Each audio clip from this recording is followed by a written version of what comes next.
Makeup artist के साथ दोस्ती, लव और शादी के नाम पर हुई ठगी। ऐसी में कुछ सवाल है, जानने के लिए सुने समाचार। मेकअप आर्टिस्ट के साथ दोस्ती, लव और शादी के नाम पर हुई ठगी, मालवानी पुलिस ने किया एफआईआर दर्ज।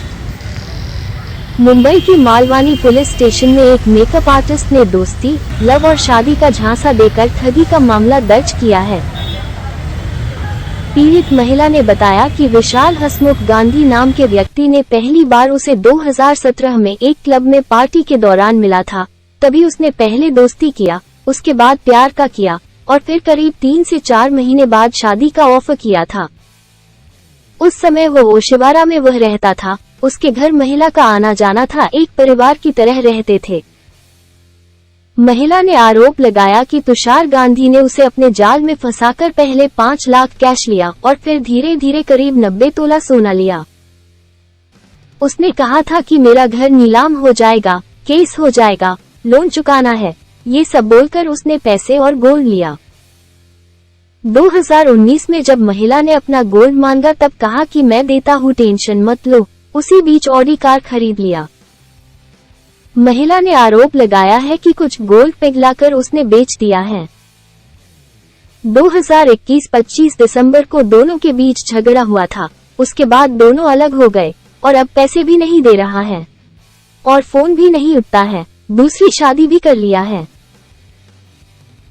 फिलहाल आपने एक शख्स के खिलाफ कुछ मामला दर्ज कराया है वो मालवानी पुलिस स्टेशन में, क्या हुआ था आपके साथ, कौन है वो शख्स, क्या मामला दर्ज कराया? विशाल गांधी, विशाल हसमुख गांधी नाम है उसका। उम्र उसकी है कुछ 45। एक्चुअली उसने मुझे झूठ बोला था पहले, प्यार के झांसे में उसने लेके रखा कि शादी करूंगा। शादी करने के साथ में रहते थे हम लोग और उसने प्यार का नाटक करते करते शादी के नाम का लेके मेरे को काफ़ी टाइम मेरे साथ रहा और फिर कुछ महीने साल बाद उस महीने के अंदर उसने मेरे को अपनी प्रॉब्लम बताई और मेरे से गोल्ड लिया कि मैं तुमको ये 1 महीने के अंदर रिटर्न दे दूंगा। और जब हम शादी कर रहे हैं तो तुम मतलब हम साथ में ही रहने वाले हस्बैंड वाइफ की तरह, तो इतना टेंशन नहीं है। तो मैंने भी उसकी मदद कर दी उसकी बातों में आके। फिर उसने धीरे धीरे करके फिर कुछ महीने बाद वापस से मुझे अपनी प्रॉब्लम बताई और मेरे से इस तरह से लेते गया। और काफ़ी साल के बाद फिर उसने जो है 1-1.5 साल के बाद फिर उसने मेरे साथ बदतमीजी भी की, मारा पीटी भी की उसने मेरे साथ में, गलत व्यवहार किया मेरे साथ, शारीरिक संबंध में भी उसने गलत तरीके से बहुत वो किया। और फिर लास्ट में जब मैंने पैसे मांगना शुरू किया तो वो जब भी मैं पैसे मांगती थी तभी मेरे से झगड़ा करता था, मारपीट करता था मेरे साथ। टोटल कितने पैसे आपसे लिए थे, कितने का गोल्ड आपसे लिया था? मेरे से कम से कम 80 से 90 तोले के ऊपर वो मेरे से ले चुका है सोना। हाँ, स्टार्टिंग में मुत्तूर में उसने रखवाया था जाकर, जो कि उसने मेरे से अभी तक उसने वहाँ से लोन ले भी लिया जाकर और कहीं बेच भी दिया उसने, जो मुझे उसने बताया भी नहीं। अभी वो कहाँ पर है, क्या करता है? वो बोरीवली ईस्ट में रहता है और अभी मुझे 4 महीने पहले पता चला था सितंबर में कि उसने किसी और लड़की से शादी कर ली है। जब मैं उसके घर पे गई थी पैसे की बात करने तो उसने मुझसे कहा कि मैं दे दूंगा, 1 महीने के अंदर मैं तुमको रिटर्न करना स्टार्ट करता हूँ, मगर उसने मुझे नहीं दिया, जो कि ये 2 साल से मुझे बोलते जा रहा था। फिर मैंने उससे पेपर पे साइन कराया कि मुझे लिख के प्रूफ में दो कि तुम मुझे रिटर्न दोगे और 1 महीने में दोगे, तो उसने साइन करके दिया, बट उसने मुझे पैसे रिटर्न नहीं दिए।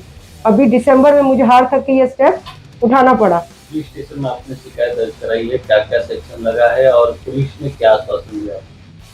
सेक्शन उन्होंने लगाया है 376 का, 420 का, और भी हैं 2-4 जो मुझे इतना याद नहीं अभी फिलहाल, मगर उन्होंने कहा है कि आप टेंशन मत लो, हम उसे अरेस्ट करेंगे और आपका पैसा आपको रिटर्न दिलाएंगे और जो उसने आपके साथ किया है उसकी सजा उसको मिलेगी। ऐसे कितनी और भी लड़कियों के साथ उसने किया है क्या, आपको कुछ? हाँ, क्योंकि मेरे से पहले 1-2 लड़कियां थी उसकी लाइफ में, मुझे नहीं पता कि उसने उसके साथ में कैसे उन लोगों ने व्यवहार किया, मगर उन लोगों के साथ में उसका कंटिन्यू नहीं हुआ। मगर वो हमेशा किसी ने, जब मेरे साथ में थी उसके बाद भी वो हर लड़कियों के साथ में रिलेशन रखता था। इस बात पे भी हमारा काफी झगड़ा हो चुका था। उनसे भी पैसे लिया है, उनके साथ भी लिया ही होगा, क्योंकि उसका वो मुझे लगता है नेचर ही यही है कि लड़कियों को यूज करना। और जो लास्ट में एक लड़की है जिसके साथ शादी की है, मैंने तो ये तक सुना है कि उसने उससे भी पैसे मांगे हैं और उसने भी, मेरे ख्याल से वो लड़की भी यूज हो रही है। और मैं चाहती हूँ कि मेरी तरह जो मैं बर्बाद हुई हूँ इस तरह से कोई और लड़की उसकी झांसे में ना आए, इसलिए उसको जो है सजा मिलनी चाहिए और उसको अरेस्ट होना चाहिए।